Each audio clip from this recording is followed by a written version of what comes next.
Hey, Soraya. Hey, Jeff. First off, I love that t-shirt. Oh, it's one of my favorites. Yes. It's got Wonder Woman on it and it says proud immigrant. I love that. Yeah. Thank Immigrants, you. that's what makes up this country of ours. So Hey, I wouldn't be here. no, I don't Half think of us wouldn't be here. I'm not Native American, so I wouldn't be here either. Yeah. So all of my family immigrated from the UK pre-civil or pre independence. So I mean, we were here since the 1700s, but not before that. So, yeah. Well, half of my family was in Mesoamerica. I don't know. I'm gonna guess probably somewhere in the 1500s. But definitely not this far north. We're further there, but that's a story for another day. Yeah, the story for today is a big influence on the Paisley Underground. Yeah. So we are going to take a look at the first, the big kahuna Nuggets compilation. Yes. And Jeff and I decided to take it at a disc by disc. We're taking a disc by disc approach, and we are using the CD compilation. Granted, we're not using the OG LP, but yes. So I think the original vinyl version, although mine's a reissue. Right. I think this is what has come up in conversations as we've talked to some members of the Paisley Underground, namely Steve Wynn, I think Vicki Peterson, Debbie Peterson have mentioned that the Nuggets compilation was a big influence. But yeah, box set is what we're addressing. Yeah. So you have the LP, but for our purposes, we're using the CD. So yes. The CD box set. And more of the Nuggets compilations to follow later on, because there's just good music there. So Jeff, let's get started.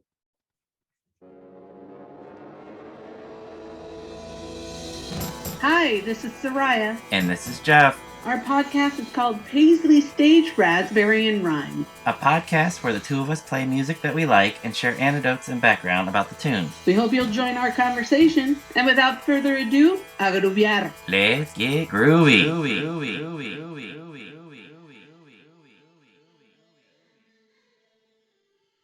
All right, so Nuggets. Yes. Yeah, so this was brought up a few times in several conversations that we've had. So we thought that we would take a look at this compilation that had a big impact on Paisley Underground. And sorry, we were talking about the original LP version.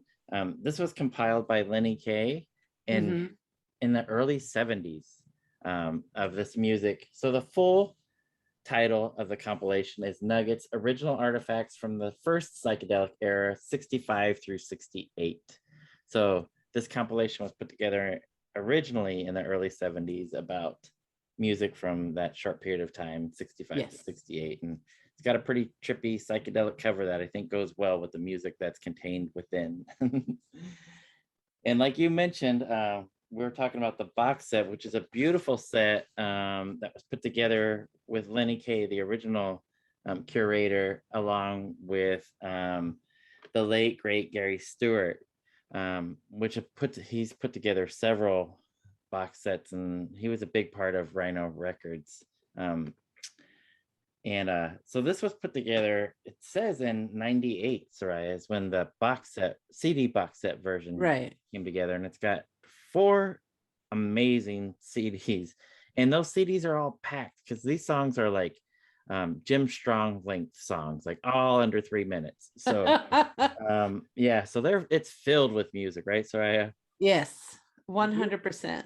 We were going to tackle the whole box set in one episode, but once we started looking at all the songs, we said, oh, well, let's break this down into individual episodes, because there's 4 CDs worth. And for those who may be interested, it's got this amazing booklet that came with the box set that's nearly 100 pages. So it's pretty thick, and it talks a lot about that era. There's several authors in here that wrote little short stories, and then little paragraphs about each of the artists and songs that are contained within. It's actually a pretty amazing box set. So it being a big influence on the scene that we love,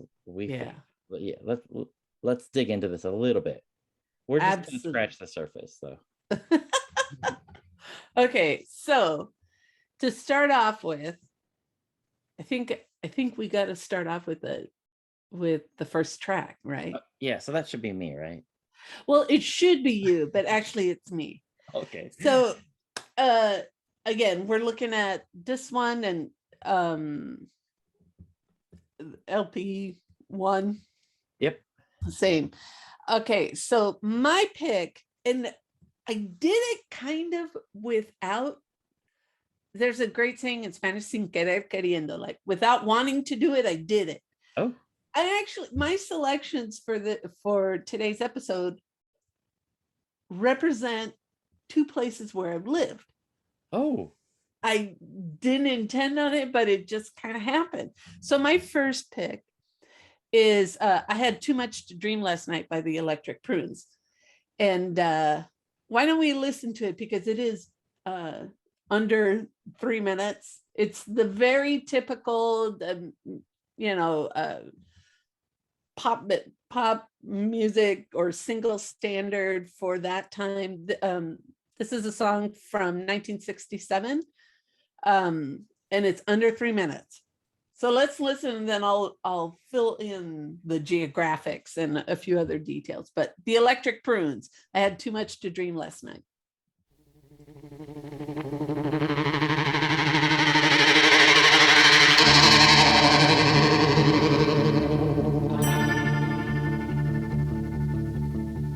Last night your shadow fell upon my lonely room.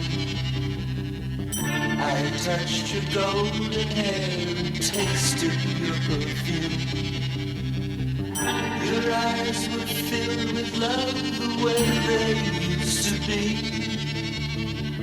Your gentle hand reached out to comfort me.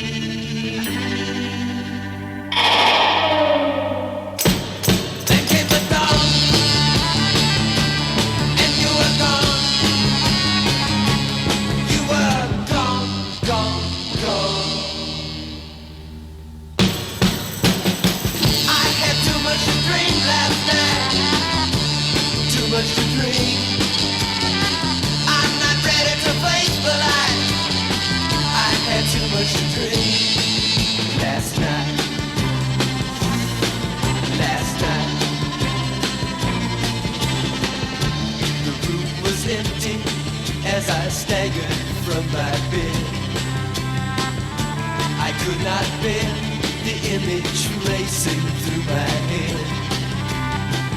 You were so real that I could feel your eagerness. And when you raised your lips for me to kiss, came the dawn, and you were gone. You were gone, gone, gone. I had too much to dream last night. Too much to dream. I'm not ready to face the light. I had too much to dream last night.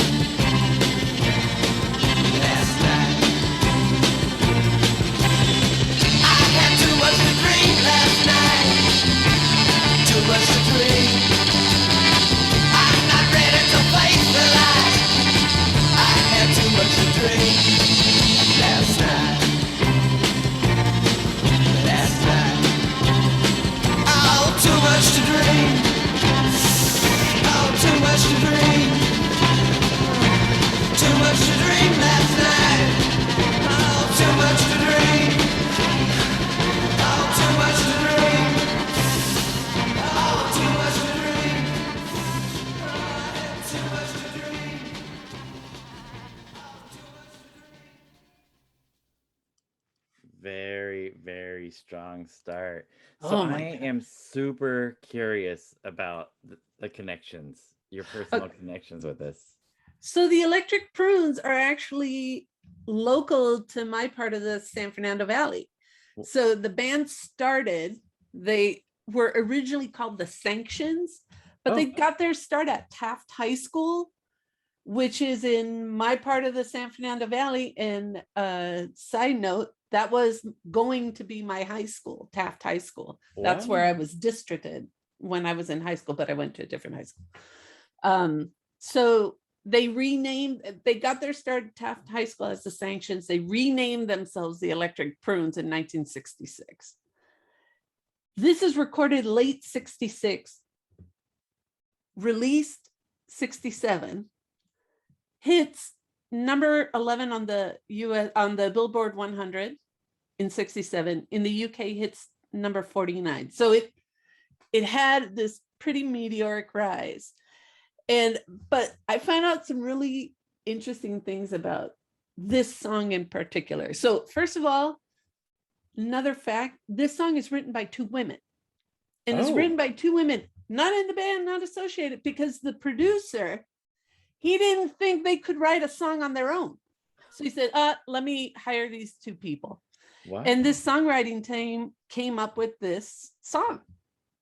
What? And so I love the fact that it's written by two women, Nancy Mance and Annette Tucker. And then, the band really made, and I read one thing that said, initially the orchestration, they had imagined this as a piano ballad. But it seems like that's kind of like an urban legend. Okay. But these women, they imagined it as a rock song. So I said, and that's exactly what we got. And we got all these great reverse guitar at the beginning. We get all these kind of funky, fuzzy, psychedelic tonalities, which I love. Okay, so now I got to read this because this is what the singer, James Lowe, said about that reverse guitar at the beginning. And it just shows you, I don't know what he's talking about, but I'm hoping that you can help me to interpret it. Okay, so I'm quoting. We were recording on a 4-track and just flipping the tape over and re-recording when we got to the end. Dave, the Hassinger, the producer, Dave queued up a tape and didn't hit record. And the playback in the studio was way up. Ear-shattering, vibrating jet guitar. Ken had been shaking his Bigsby wiggle stick with some fuzz tone and tremolo at the end of the tape. Forward, it was cool. Backward, it was amazing. Wow. I ran into the control room and said, "What was that?" They didn't have the monitors on, so they hadn't heard it.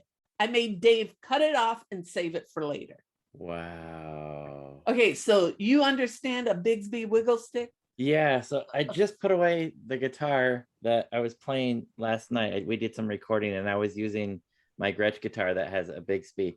So it's a little, I don't know, like a wand, or it's a stick, but it's a little lever on the guitar. So when you hit it, it actually bends your bridge so your strings get a little bit looser. So when you hit it, you can go. Got it. So it's an effect that you can play. But the Bigsby ones, I think, are some of the best. They or whammy bar sometimes. Yeah. Okay. So I know a whammy bar. Okay. Yeah. So basically, that's stuff. Got it. And the fuzz tone, I understand, and I think I understand the tremolo. I've heard it. Yeah.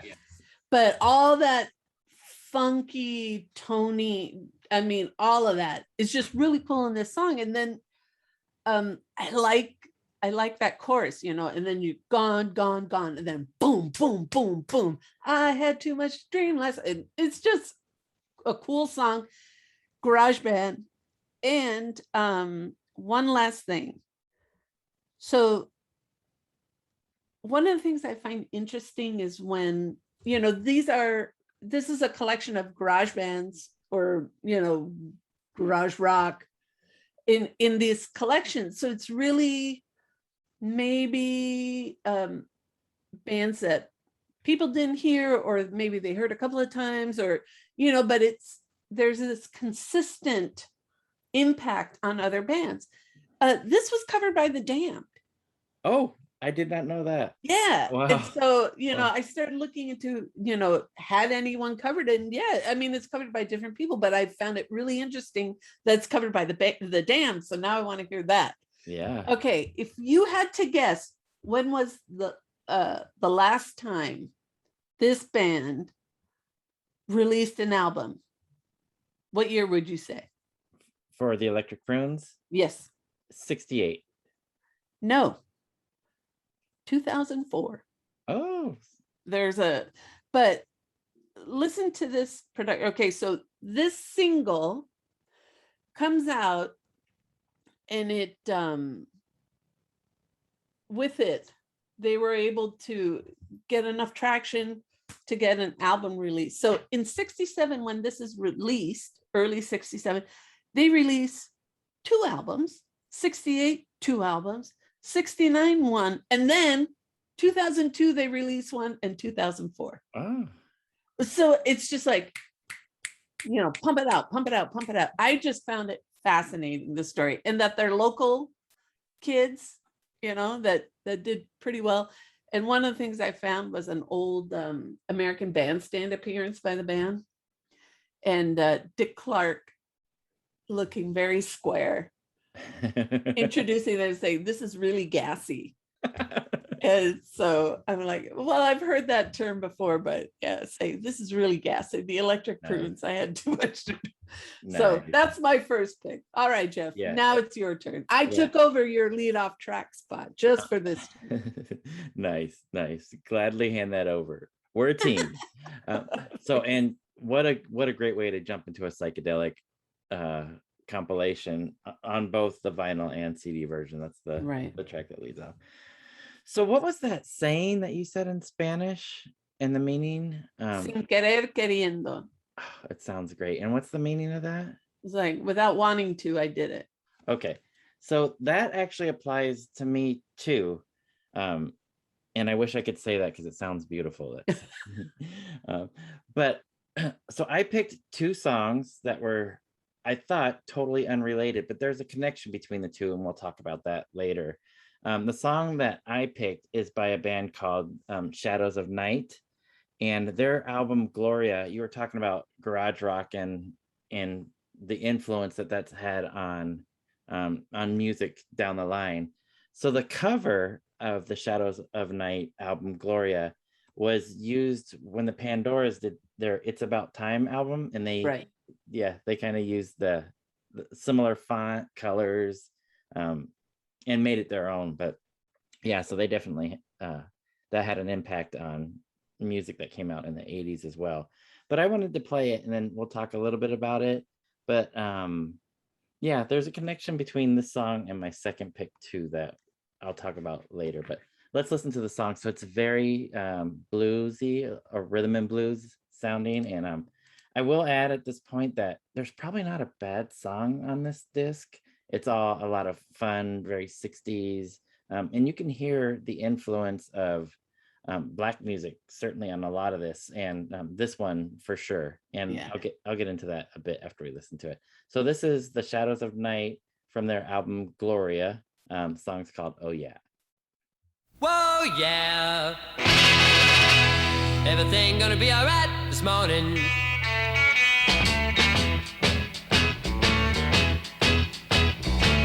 I got a little woman, she in the town. She says she loved me, but best of all, she's my woman, my all. She's my lover, yeah, she's my all. We run around, have a lot of fun. She whispers my ear and say, oh, you're the one. Said, oh yeah, said, oh yeah, said, oh yeah. Oh yeah. Picks up a telephone, call pilot home. Said, hey little boy, won't you my daughter alone? Said, oh yeah. Said, oh yeah.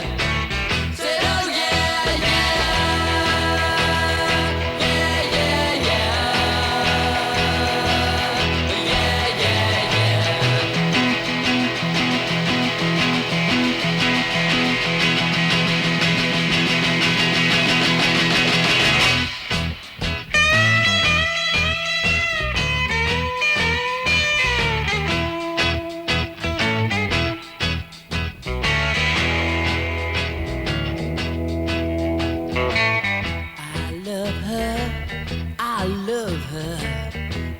love her, I love her. Take it easy, baby. You tell me what you running high. You don't know, baby, just what you got. Said, oh yeah. Said, oh yeah. Said, oh yeah, yeah. Yeah, yeah, yeah. Yeah, yeah, yeah.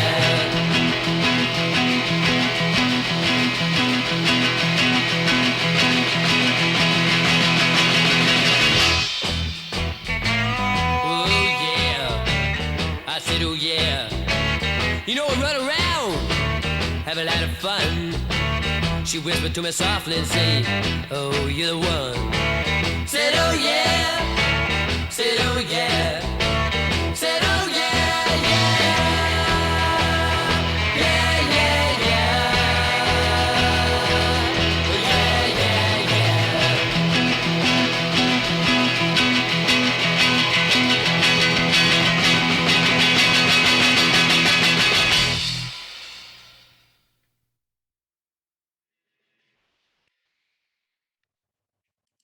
Oh yeah. So I love the bass part after the chorus part. It does that. Yeah. Dun, dun, dun, dun. I really like how that sounds.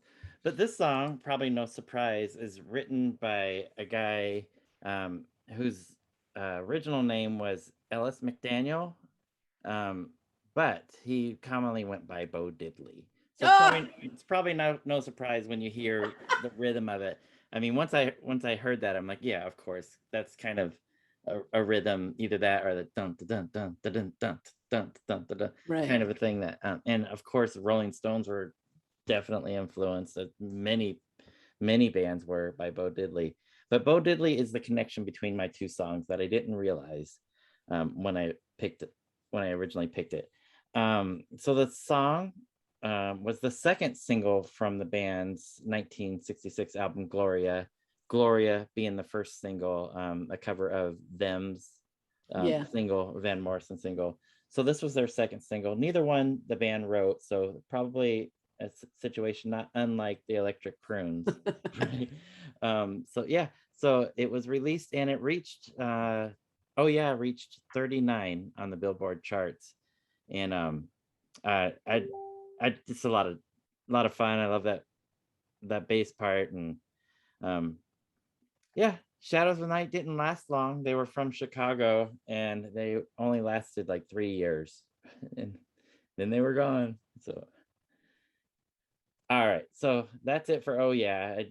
When I heard it, I'm like, yeah, I gotta play this. And then doing a little research, finding out that it's a cover of a Bo Diddley song. Oh, and I will mention that the Bo Diddley song was originally released in '59. So by the time they got to it, Shadows of Night got to it, it was 7 years old. The song was 7 years old. Wow.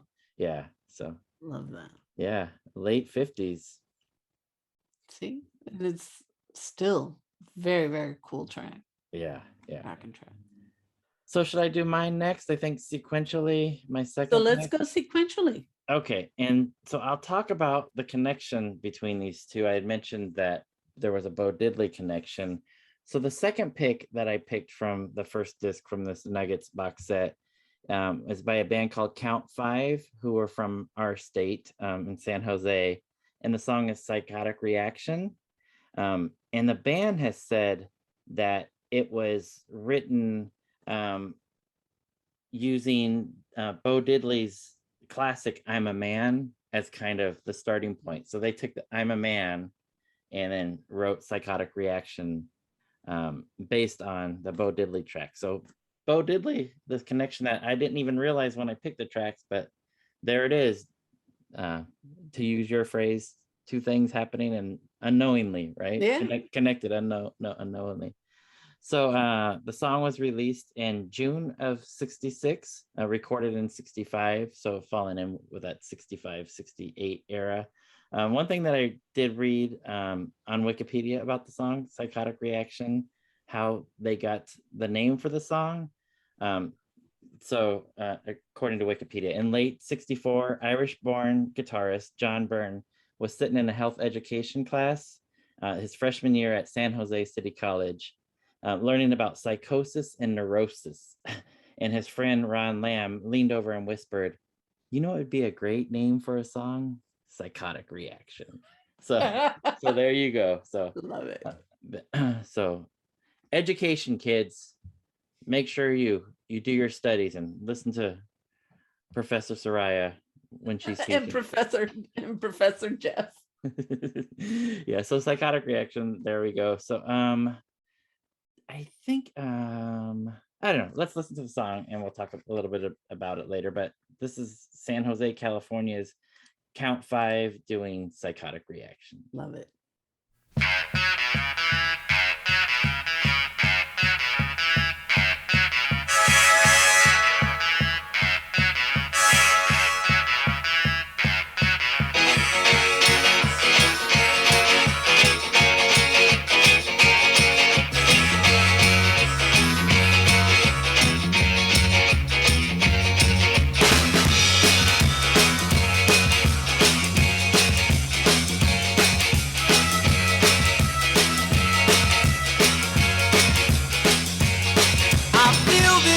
I feel so bad, 'cause you're the best girl that I've ever had. I can't get your love, I can't get affection. Oh, little girl, psychotic reaction. And it feels like this.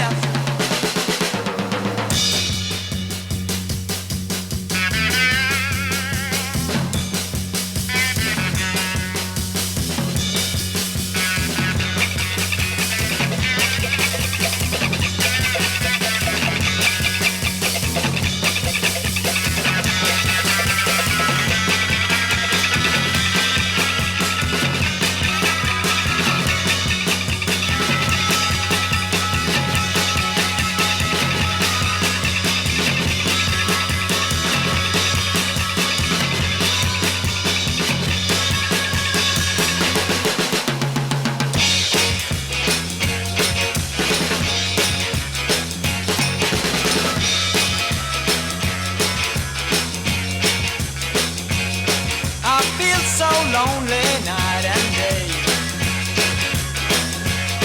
I can't get your love, I must stay away. Well, I need you, girl, by my side.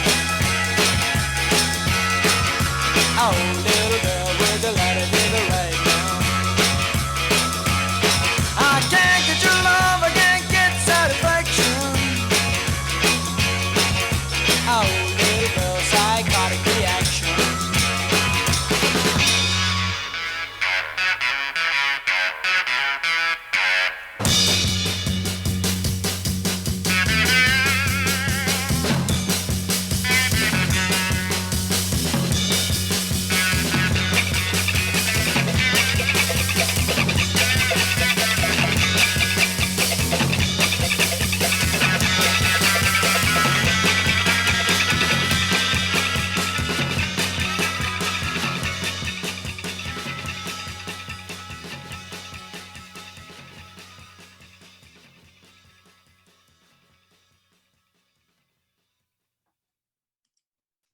So Psychotic Reaction reached number 5 on the Billboard Hot 100 in 66.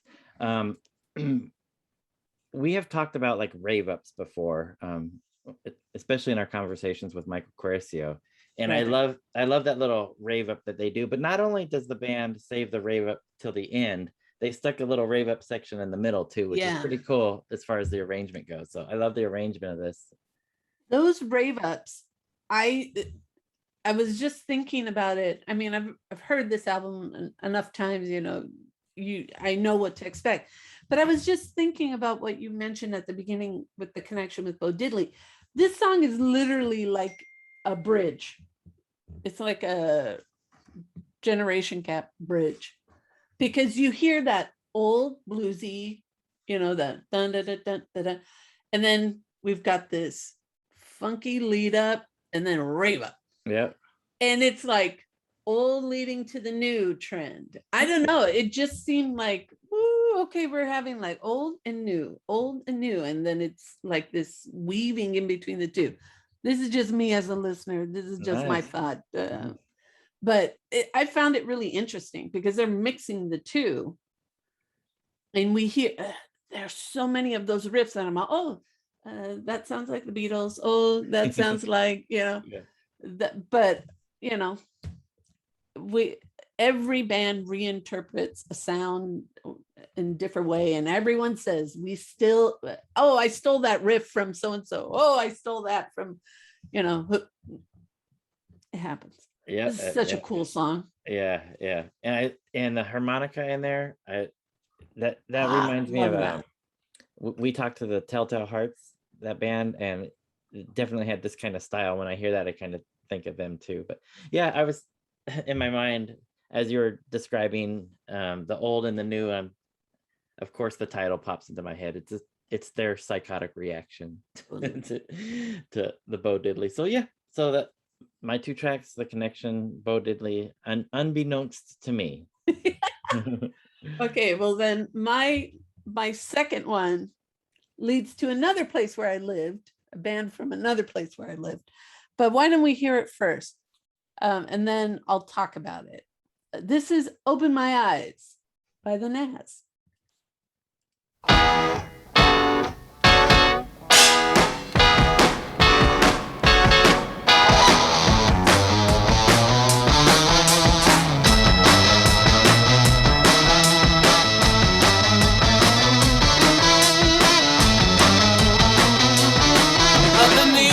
Gaze I was found in the haze I'm wandering around in. I am lost in the dark of my own room, and I can't see a thing but the fire in your eyes. My eyes make me wise, or is all I believe in lies. I really don't know when or where to go, and I can't see a thing till you open my eyes. I've been told by some you'll forget me, the thought doesn't upset me. I am blind to whatever they're saying, and all I can see is the fire in your eyes. My eyes make me wise, or is all I believe in lies. I really don't know when or where to go, and I can't see a thing till you open my eyes. Can't see a thing till you open my eyes. Can't see a thing till you open my eyes. Can't see a thing till you open my eyes. Can't see a thing till you open my eyes. Can't believe that it's on your mind. You leave me behind.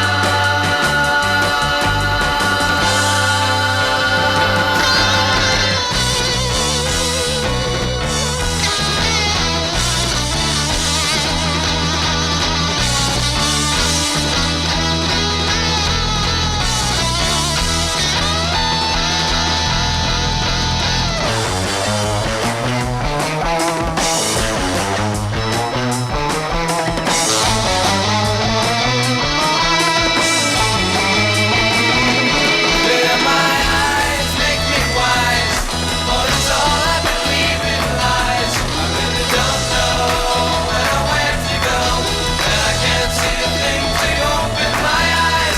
Can't see a thing till you open my eyes. Can't see a thing till you open my eyes. Can't see a thing till you open my eyes. Can't see a thing till you open my eyes.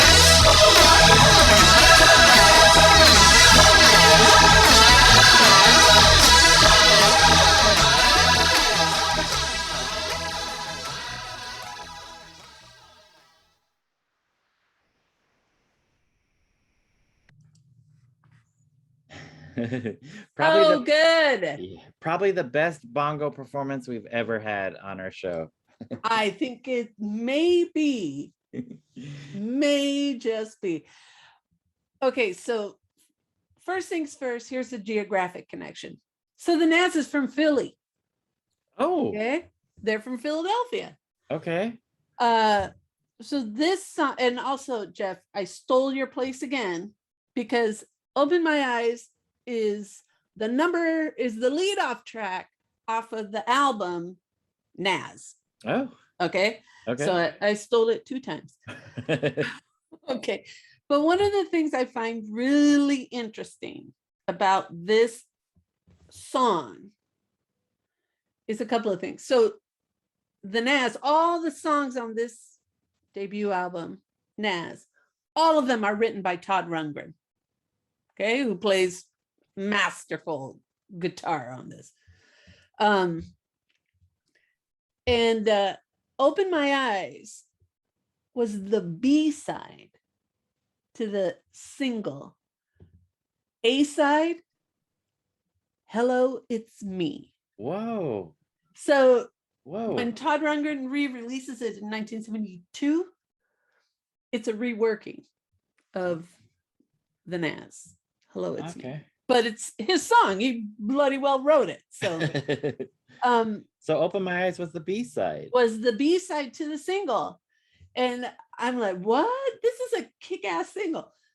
And it only hit 112 on the Billboard chart. Didn't even break the top 100. In 1968. So this is released in 68. And like, if you pay attention, you know, we had a song from 66, song from 67, songs from 68. And so we're starting to hear this kind of psych transition with a lot of fuzz. And I mean, the bass line in this song is ridiculous. But, and it's just so fast paced. And it's 2 minutes, 48 seconds. I mean, Jim's got to be loving this episode right now. But what I love about the Nazz is the melody, the harmony, and then just these kick-ass riffs that just go on and on. It's really masterful. But here's another factoid that I think you'll appreciate. So the Nazz releases 3 albums in 2 years. The third album is kind of like a mishmash of things put together kind of as, you know, Todd's walking out the door. But okay, so the debut album Nazz, there's some traction. Todd Rundgren wanted the follow-up album to be a double LP. Whoa. And the band's like, But see, we start to see bands start to break the mold in like 67, 68, 69, breaking this 3-minute mold that had been kind of industry standard. And I'm thinking, if they had let Todd Rundgren make this double LP, good God, man, what would I have seen? What would I have heard? Yeah. Wow. But I found that amazing. A double LP. And he probably wanted to just like throw a bomb on it and, you know, but the band, the rest of the band and other people, they didn't want it. So that started the tensions, and then, you know, slowly they start moving their separate ways. And again, I go touch point of the cover. Bangles fans will know the Bangles covered this, and it's on Sweetheart of the Sun. So it's just a fantastic song. And the Nazz comes up a lot too in different chats we've had with different bands. So, you know, I just find this song to be so good. Oh, and one little detail. This was an odd song because they released a promo video with it. So, but it's the cheesiest video I've ever seen, because it's a lot. I mean, this is a band that's got some serious musicians to it, and you know, just really creative. And the promo video is like a Monkees video. Oh. Because they're like running around outside playing the instruments, and at one point they're, you know, playing their instruments with like the drummer's playing it with like tree branches. Oh. and like all of a sudden 3 girls show up, and so they're kind of chasing each other. It just reminded me of a Monkees episode. I'm like, I guess at the time they thought, hey, if we're gonna drum up some interest here, are four cute dudes that play instruments, and we're gonna have some girls kind of in it. And I don't know, I don't understand exactly the thought behind it, but it's out there and it's a relic. But late 60s fashion, masterful in this one. It's very, very late 60s. Nice. But man, the guitars on this and the bass line are just sick. And then all that fun fuzz. Oh, such a good track. Yeah. And speaking of that guitar track, I think we've heard before that had an influence on Louis guitarists when they were writing Her Head's Revolving. Yep. So I think that was influential in that, his little riff on there as well. So another connection to Paisley Underground. There you go. So Lenny Kaye started this compilation, and here we are talking about it many, many years later, almost 50 years later, 72. So really? Yeah, we still got a lot to dig into with this compilation, but I think, and we just scratched the surface, of course, of disc 1 of 4. So, and if you've ever been intimidated by the Nuggets compilation, please don't listen to it. It's really eye-opening about where music was and how innovative this period of music is.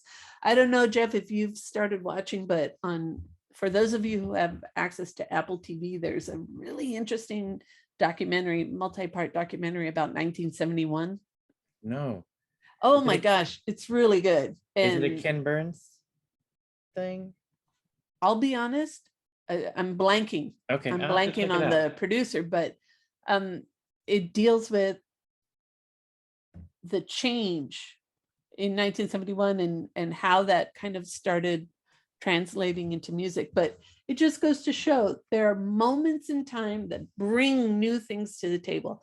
And Nuggets, I think, is one of those compilations that just gets us thinking. And there are a lot of songs that I guarantee people have heard and did not realize that it was from a band that perhaps, just didn't push further, or taste change. But there are a lot of songs from that era that you will hear on this compilation and you will know them. Yeah. 100%. So yeah, get it, listen to it. And if you haven't listened to it in a while, please do it now. Yeah. It'll feed your soul. Yeah. And it might influence a new scene. Who knows? It influenced Paisley Underground. We know that for sure. Hey, I'm ready.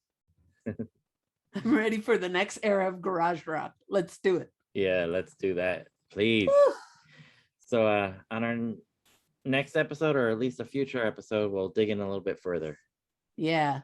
So hope you guys enjoyed it. I know Jeff and I did. Absolutely. And mi gente, a groove on. Groove on, Paisley people.